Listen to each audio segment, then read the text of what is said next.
What's up, pod pals? It's your buddy Adam, and you are listening to Podcasting Business School, the show where I teach podcasters how to love their podcast like a hobby and build it like a business. This is a podcast audit session where I'm going to do an audit with my friends Teresa and Catherine, my newest pod pals. They are from the Pass the Baton, Empowering All Music Students podcast. Ladies, welcome to the show. How's it going? Thanks. Good. How are you doing? Fired up as usual. It's a 2-for-1 special here on the podcast audit, which is always good. And I'm intrigued by your brand and the community that you're teaching to and impacting here. So let's set a goal right off the top. That's the way I like to start these episodes. So let's think 6 months out in advance and go, okay, if Adam imparts some wisdom here and we take some action and good things are happening, if things are going really well 6 months from now, like what is that looking like? What is that feeling like to you all? So, Catherine, why don't you kick it off? What would be some good goals for that 6-month mark for you? Yeah, we talked about we want to kind of increase our listeners, maybe double our listeners that we have, increase engagement with our listeners, and really just be more intentional with what we put out there in the world. Those are some of them. Teresa, do you want to add any? Yeah, I think that, we would love to, we're teachers. We want to make a difference. We would love to see, what we're putting out there, making a difference in other educators' lives and their students' lives. And then, if we could generate some income to help with like the hosting and things like that, that would be awesome as well. I know it's a lot. Okay. Is that too much? Too many goals? No. I mean, this is what we talk about on the show. We talk about growing our audience, getting more engagement, and making money. Like those are the three just standard topics that we cover in this type of an episode in my show in general. So you're right in my wheelhouse here. And the next thing, the next little piece of information I kind of want to curate from you all is your audience, like your ideal listener. Can you describe who that is and kind of how you're trying to impact them a little bit? Teresa, you want to kick it off and then we'll go to Catherine. Yeah, I think really our ideal listener is any music teacher. We try to really speak to any of the music educators, K-12, or even, music education students, people who are planning to become music teachers, people who teach music teachers, anyone in that music education space. Okay. Catherine, anything you want to add there? No, I think that's why kind of Teresa and I teamed up, is that I have kind of the general music world and the younger kids, and she has band orchestra experience. So we kind of want to make sure that we are hitting all music educators and feel like between the two of us, we can do that. Okay. And as far as if they're obsessed with your show and we need to hire these women, they want to pay you, they want to join a thing that you have, a service. What does that look like? Do you have anything set up as far as coaching, consulting, courses, anything like that? So we have done things where we'll go into school districts and we'll do presentations and workshops with their teachers. We do that. We are hoping in the next couple of weeks to actually launch some coaching services as well. So if somebody wanted to work with us individually, they could do that. That's still something that we're in the process of figuring out. Okay. I've got a couple ideas to kick us off here now. Thank you for all the bonus information. Yeah. So I think offer wise, this just really stands out to me with the space that you're in and you are educating educators. Mm-hmm. I think a hybrid coaching method could go over really, really well. And what I mean by that is you have an automated course component with live coaching sprinkled in. So, and this is what I would consider to be a signature offer. So my signature offer is my podcasting business accelerator. And what that involves is a 40 video course, but they have 6 coaching sessions one-on-one with me sprinkled into that course content as they go through a module. Then we do a coaching session. They go through the next module, next coaching session, because this will allow you to charge more, which is great. It's a higher ticket item because you've got more information. And I assume you're both sort of busy with, all the things you have happening with careers and lives. And so this saves you a little bit of time because with that course, you can go, what's the stuff that everybody needs to know regardless? Like the just wash, rinse, repeat, or whatever you call it. So what's that content? Teach that in the course. And then when it comes to your actual coaching sessions one-on-one, that's when you individualize your teaching. So you go, okay, we just taught you this concept. Let's apply this directly to you in your specific situation. And that's when they're like, oh, mind blown. Like, this is so helpful. Instead of spending that time teaching, not the boring stuff, but the repetitive stuff. You know what I'm saying? So that I think could go over really well. Just something to kind of think about. I think that'd be a very attractive offer in your space.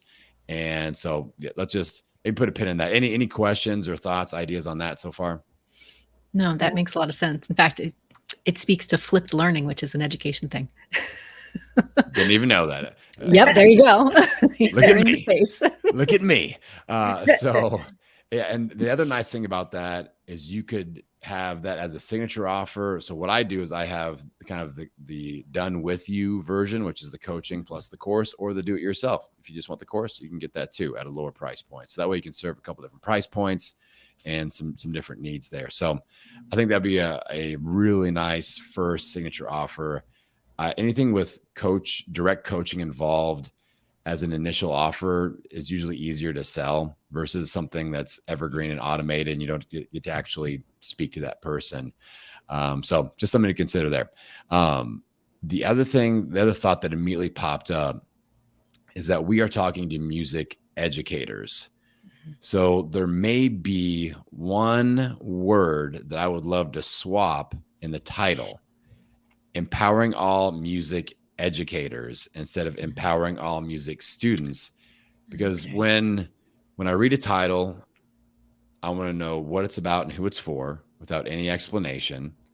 So I feel like if we have the Pass the Baton, Empowering All Music Educators podcast, I feel like I know what it's about, I know who it's for, and it's got a keyword in there, 2 keywords: music and education / educator.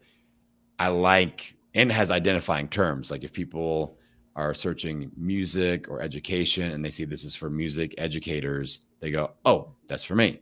Mm-hmm. And they may skip that if they think it's just for music students. You may still get them, but that educator word is another keyword that we can use that'll draw in people from that space, that education space. And I think that word will immediately make them identify and go, ooh, that looks like it's for me. Out of all these other education or music-based podcasts, this one's actually for me. Does that make sense, or is that confusing? Very much. No, it makes sense. And I know, like, if you've ever listened to my show, 9 times out of 10, when people do a podcast audit, I tell them they should probably alter something about the name of their show. Yeah. But that's because, guess what? None of us are professional marketers when we first start this. Like, branding, marketing, it's something that's learned in, SEO. Like, I was a gym owner. I was just making people do burpees and push-ups. And all of a sudden I've got to learn SEO and email funnels and all this social media, and I just figured it out. So since 2015, I've been figuring it out. And that's why I love doing stuff like this, where I can go, oh, let's pump our brakes, make this little tweak. It's going to really help a lot. And here's why. So yeah, it's kind of like telling you, it's your baby and we want to change its name all of a sudden. But it's, I think if you just made that little switch, it's going to be better search engine optimization, and it's going to be a better identifying term for the right people, the right fit audience to connect and find you more easily. Does that make sense? Mm-hmm. Yeah, that does. Thank you. Outstanding. So I think we're off to a good start. Now, when it comes to growth, because now we kind of got the offer idea planted, and that's something that we can do for monetization. We got a little bit of SEO help with the name, slight swap out there. Now let's look at like the boots on the ground action steps that we can take consistently to grow, because we want to see more listeners, more right fit listeners, Mm-hmm. So yeah, I'm a big fan of Michael Hyatt. He always talks about like achievement goals and habit goals. So an achievement goal would be a download number. So I always tell people first download benchmark is 125 downloads per episode at the 30-day post-release mark. That puts you as a top 50% podcast. So if you release an episode today, 30 days from today, if your episodes are consistently doing 125 downloads, top 50%. That's our first benchmark. The next benchmark is 1,000 downloads per episode, 1,000 true fans.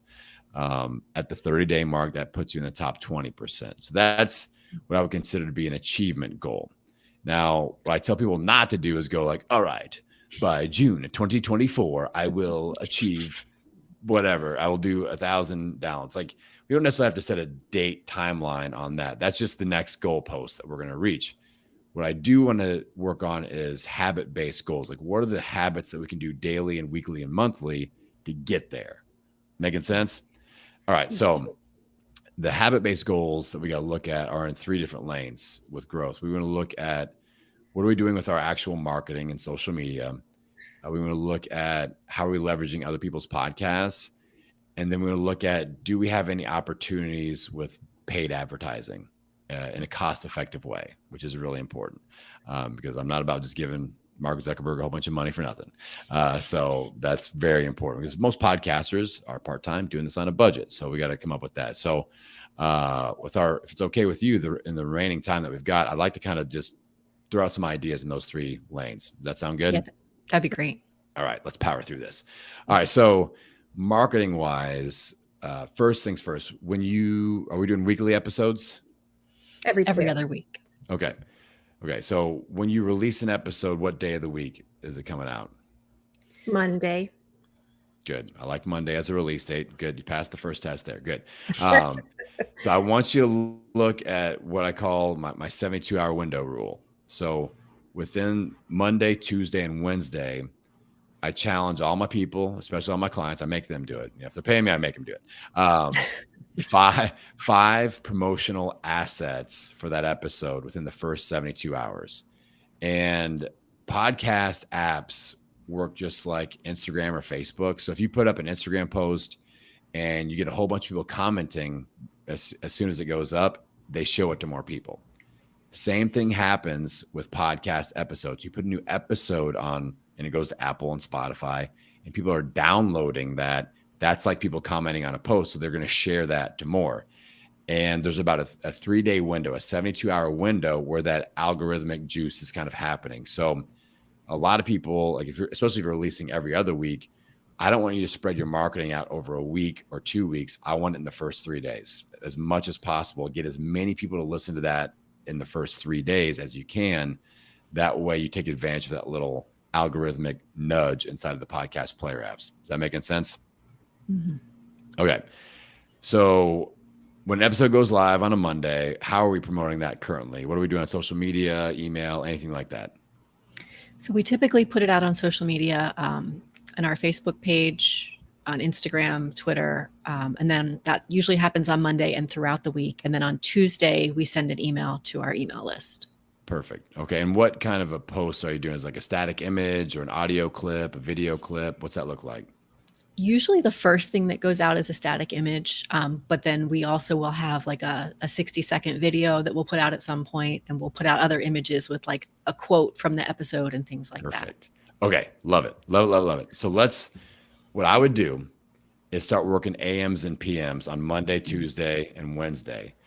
So instead of spreading that out, we go, okay, static image, Monday AM, video clip, Monday PM, email blast goes out Tuesday AM, quote Tuesday PM, and then maybe like a carousel post or another quote, another video on that Wednesday. And now we've got our 5 individual marketing assets that we're blasting out everywhere.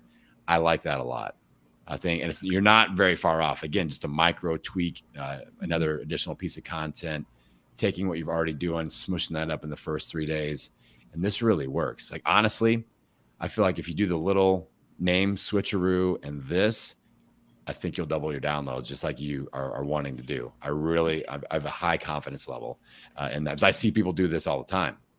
I had somebody that 10x their show that, they had been in the game for 8 years and were not getting very many downloads. And they just made little switches like this, 10x, and I get the I'm crying email, like that thing.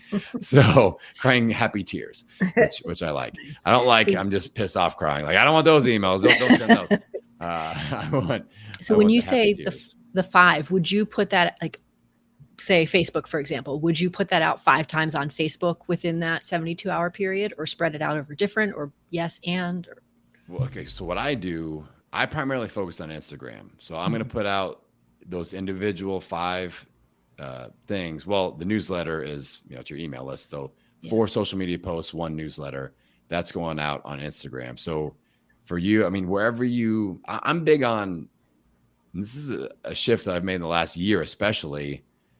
I'm big on finding 1 to 2 social media platforms that are home run, no brainer. I'm getting engagement. It seems just more natural. I speak the language. I can create the content with ease, because all these other ones I was posting everywhere. And I'm like, man, I'm trying to speak 12 different languages at the same time when I'm really good at just speaking Instagram. And the fourth quarter of 2022, I just did an experiment. Okay, just going to post on Instagram. Let's see what happens. Business skyrockets, downloads skyrocket, because I just put more energy into that platform that was already working the best. So I just kind of like to give podcasters permission to do that or try it out. But, so let's say, Facebook or LinkedIn. Like, I imagine, is LinkedIn pretty strong with like education, or what do you think? Not really. I think Instagram is where it's moving. Okay. Cool. So let's say you're going to focus on Instagram. Make sure you get those 5 different assets out there for sure. And then if it's something that you can copy and paste and put on somewhere else, then do that too. That's kind of a baby step towards breaking up with all the other social media that we really need. That's the in between. So if it's like a quote and you can easily post that on Instagram and Facebook, just do both, copy paste, let's go. But let's create the social media assets for your main platform, and then copy and paste where it's applicable, if that makes sense. Yeah. So I want to take things off your plate, because I'm already asking you to create a hybrid course and all this stuff. Let's take a few things off your plate to do that. But this is like so many podcasters are doing all this stuff, and they're worried about creating Pinterest pins or TikTok videos, and one person sees them.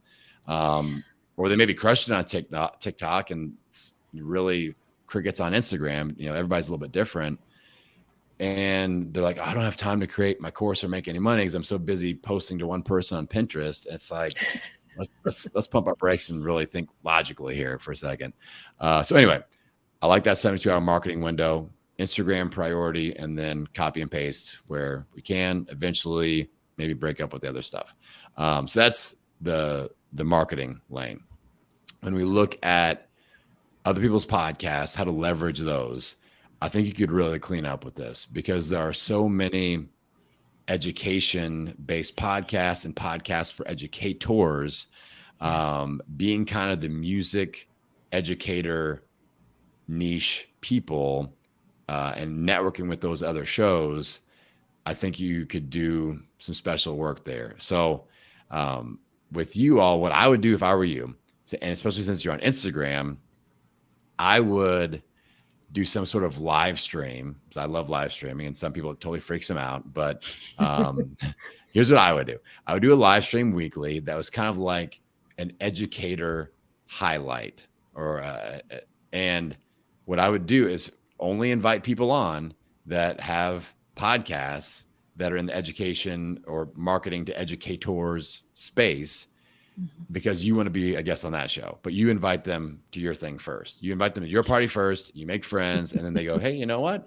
I'd love to have you on my show or share my platform with you. Yeah. So you do a live, and it's like the educator spotlight, and maybe they're in business or, whatever. I have no idea. Maybe they're just in like secondary education, whatever, elementary education, and they've got a show, and then all of a sudden you want to, possibly be a guest on their show as well. Regardless, just going live with somebody, you're going to pick up followers, because the way the algorithm works, it makes it look like they're going live and you're going live. So notifications go in both directions. So every time I do a live with somebody else, I get followers, and it's super easy to do. It's all within the Instagram app. Very easy. I can even walk you through it step by step. Super simple. So you do like a little 20-minute educator spotlight once per week. This is somebody that, that they're a podcaster. You make friends. A certain percentage of them will invite you to do something on their platform and kind of showcase what you do, and you pick up listeners doing that. Obviously, if there are other music education-based podcasts, invite them on your show and have a conversation, make friends, get invited back. Like, I would just go through all the different music education podcasts. I would just put music education in Apple Podcasts, see what pops up, and just see who you kind of have a similar vibe. But it's not exactly what you do, but there are some collaboration opportunities there. And make sure that they're still releasing episodes, make sure that, they listen to some of their stuff. And if they seem like a good fit for your show, invite them on, make friends, and away you go. And this is so much more effective than sending spammy emails that are like, have I got a guest for you? Ta-da, it's me. I get 12 of these a week where I'm just like, oh my God. But normally it's like PR firms, and it's just like half the time I did a whole Instagram reel series where I was talking about this PR firm that didn't even get my name right. They called me Amanda in 3 straight emails. I was like, what? It was hilarious. So anyway, dear Amanda, why are you not answering my emails with my fantastic guests? I'm like, well, first off, I never answered it because I just wanted to see how long the Amanda thing would keep going before they realized they're not even talking to the right person. But anyway, so you don't want to be that person. So I always go with, look at who's out there in the podcasting space that I could add value to. Let's add value first to them, make friends, and let's see what happens. And at a minimum, you're getting great content.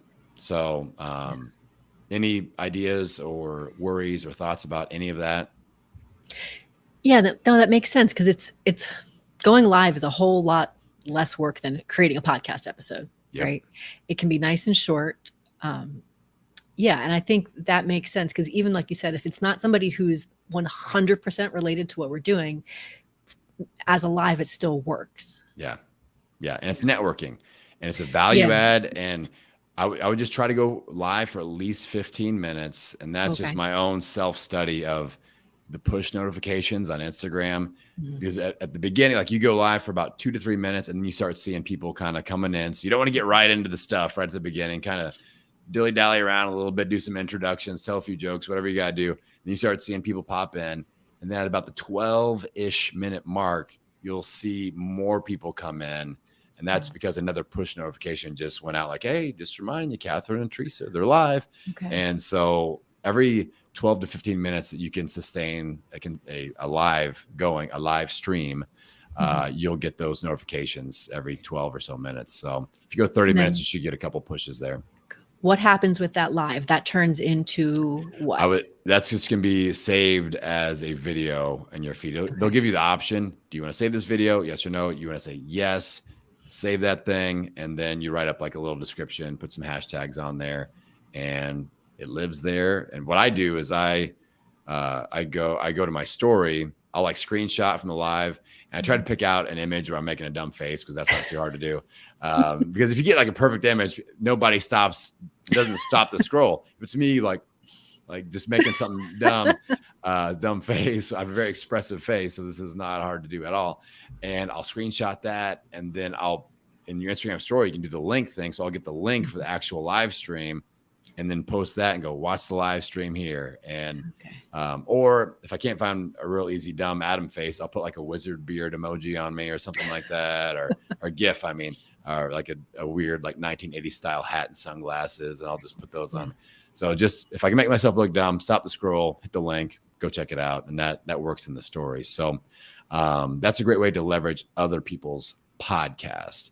Now, the third lane that I want to briefly touch on is paid ads. Okay. And I want to talk about low budget paid ads, because a lot of us just don't have the money, but also don't have the money. Like, Facebook ads are a little daunting. There's a lot of things.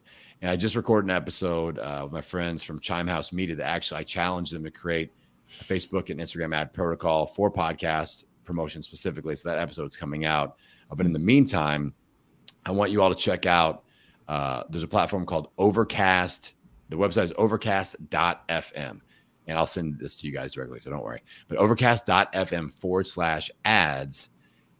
That is a podcast player app. It's very popular with Android users. So it's just like Apple, it's just like Spotify. And you can buy banner ads. So for you, they have an education category. I'm all over that because I've done really well. I'm in the education category with business school. And I have done really, really well on Overcast in that education category, where I go, all right, I'd like to buy a banner ad. And they take your art from your show, and then you get like a line and a half of text. You got to make that count. Like, what's the fishing lure that's going to drive those music educators to want to check this out?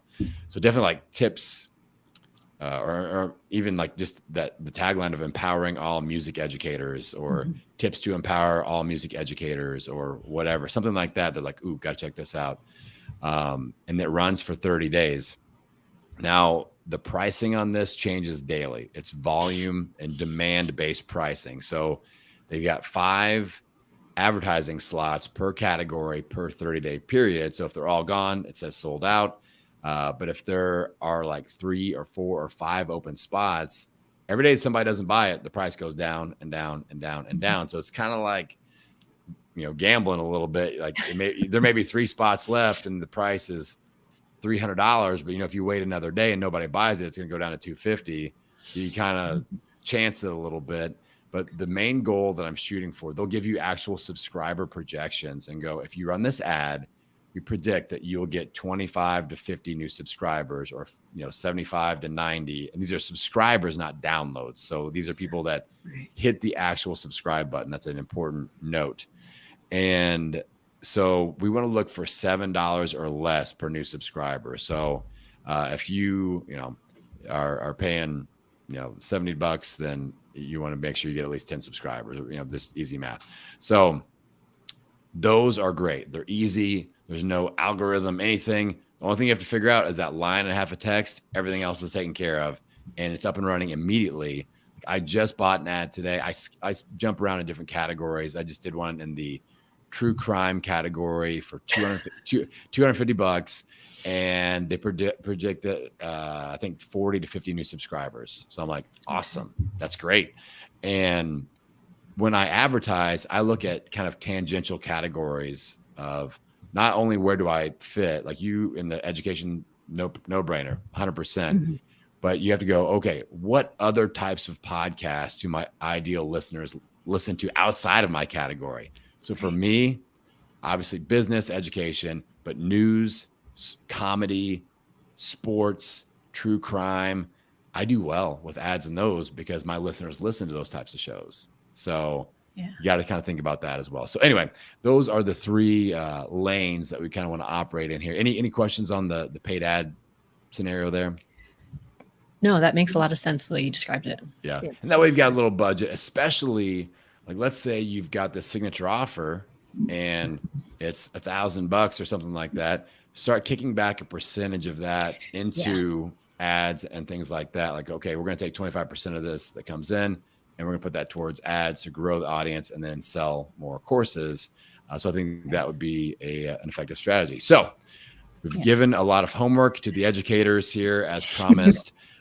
Let's make sure that people can connect with you. So let's go website, social media. Where do people go to check out everything you've got put out there? Yeah. So our website is passthebatonbook.com. You can find us there. You can find info about the podcast. Again, the podcast itself is Pass the Baton, Empowering All Music Students.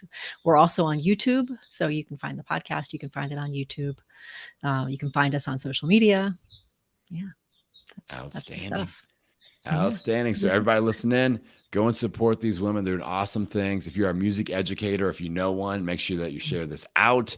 And if you all want to join me for a podcast audit, my summer schedule, I opened up the calendar with the goal of not doing any podcast audits the 4th quarter of the year. So you can get on quick now. I opened up so many slots, and you can usually get in within a week or 2. And normally there's like a 2-month wait. So get on the calendar. Let's do a podcast audit and make the podcasting magic happen. So I appreciate you both for joining me here. For all you out there listening in, I'm going to send you out into the world wishing you health, happiness, and many downloads. We will see you next time. Thank you. Thank you.